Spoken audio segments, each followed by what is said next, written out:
Hello. Time for a few more jokes?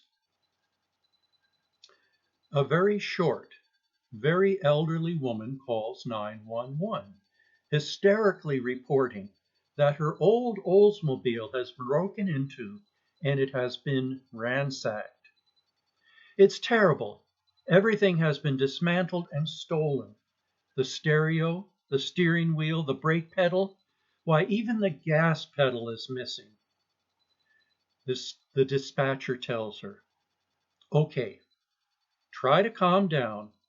An officer will be there any moment, and I will stay on the phone with you until he arrives."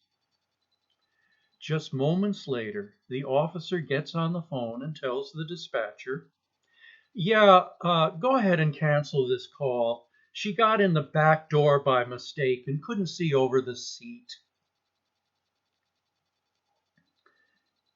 A man wins $100,000 in Las Vegas and, not wanting anyone to know about it, takes it home and buries it in his backyard.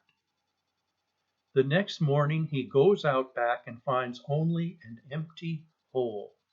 He sees footprints leading to the house next door, which belongs to a deaf mute.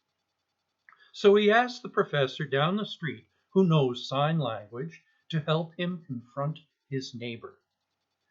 The man takes his pistol, and he and the professor knock on the neighbor's door. When the neighbor answers, the man waves the pistol at him and says to the professor, "You tell this guy that if he doesn't give me back my $100,000, I'm going to kill him right now." The professor conveys the message to the neighbor, who responds that he hid the money in his own backyard under the cherry tree. The professor turns to the man and says, "He refuses to tell you. He says he'd rather die first."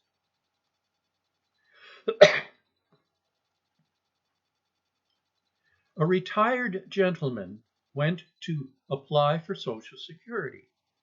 After waiting in line for what seemed like an eternity, he was finally able to present himself at the relevant desk. The woman behind the counter asked him for his passport to verify his age. The man searched his pockets and realized with a sinking heart that he had left his wallet and all his ID at home. "Will I have to go home and come back now?" he asked, giving a slightly pathetic sigh. The woman paused and then said, "Unbutton your shirt." The man opened his shirt, revealing lots of gray chest hair. The woman said, "That silver hair is proof enough for me," and she processed his application. When he got back home, the man told his wife all about his experience at the Social Security office. She responded, "You should have dropped your pants. You might have qualified for disability, too." Jean Paul, a Cajun from Louisiana, moved to Texas and bought a donkey from an old farmer for $100.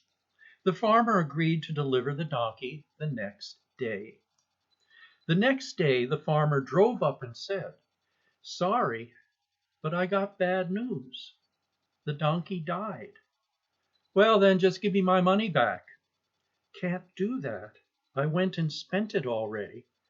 "Okay, then just unload the donkey." "What are you going to do with him?" "I'm going to raffle him off." "You can't raffle off a dead donkey."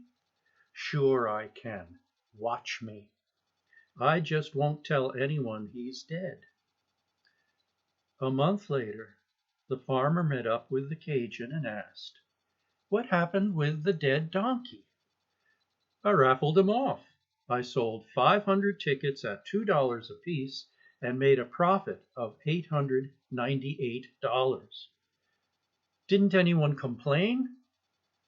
"Just the guy who won, so I gave him his $2 back."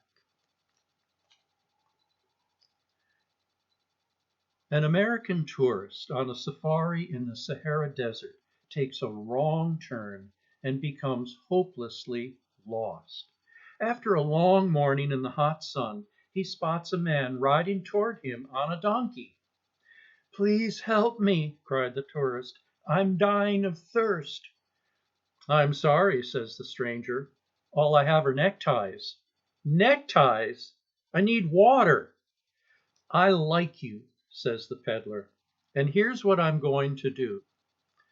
I normally get $15 each for these ties, but seeing as you're suffering, I'll let you have two of them for $25." Whereupon the tourist turns away in disgust and walks off. 3 hours later, he sees an oasis. By now he's on his knees and he crawls toward it. He looks up to see a man in a tuxedo standing under a palm tree. "Please, do you have any water?" "Oh, sure, plenty of water." "Great, great. Where do I go?" "This way, sir. The restaurant is right inside. Unfortunately, I can't let you in without a tie." Till next time.